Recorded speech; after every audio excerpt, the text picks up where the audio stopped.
జిల్లాల విభజనపై సీఎం రేవంత్ సంచలన వ్యాఖ్యలు చేశారు.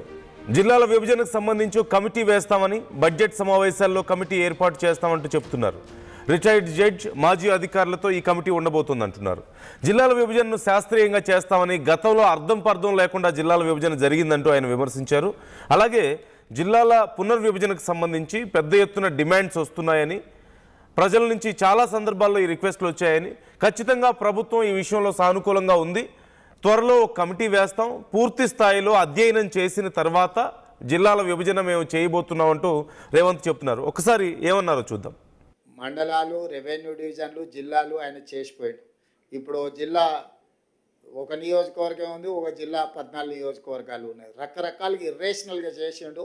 నిన్నమన్న అందరూ చర్చలు, విజ్ఞప్తులు చేస్తారు. మా కొన్ని మండలాలు తీసి అనలేయండి, కొన్ని మండలాలు తీసి ఇన్లేయండి అని, లేకపోతే వరంగల్ అయితే వరంగల్ అనుకోకుండా మాది ఒకటే సిటీ 2 జిల్లాలు చేసారు, మొత్తం మా ఉనికే మనుగడనే పోయింది, దాన్ని మొత్తం కలిపి ఒకటే జిల్లా చేయండి అని ఇట్లా రకరకాల డిమాండ్లు వస్తున్నాయి. మళ్ళీ పొలిటికల్ డెసిషన్స్ తీసుకుంటే న్యాయం జరగదు, సరైన విధంగా విభజన జరగదు.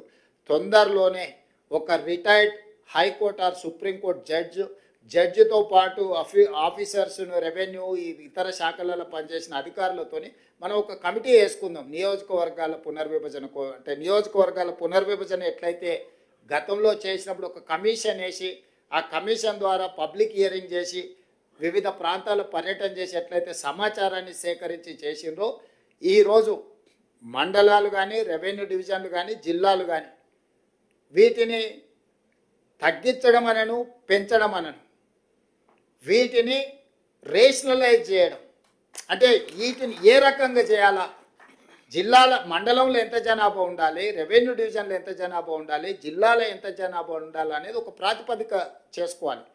ఒక దగ్గర 3 లక్షలు ఉండి ఒక దగ్గర 1 కోటి ఉండరు అనుకో, దీన్ని ఏ రకంగా మనము పరిపాలన చేయగలుగుతాం? ఇట్లాంటి సమస్యలు మా దృష్టికి వచ్చినాయి. తొందరలోనే దీనికి సంబంధించి రేపు బడ్జెట్ సమావేశాలలో పూర్తి స్థాయిలో చర్చ చేస్తాము.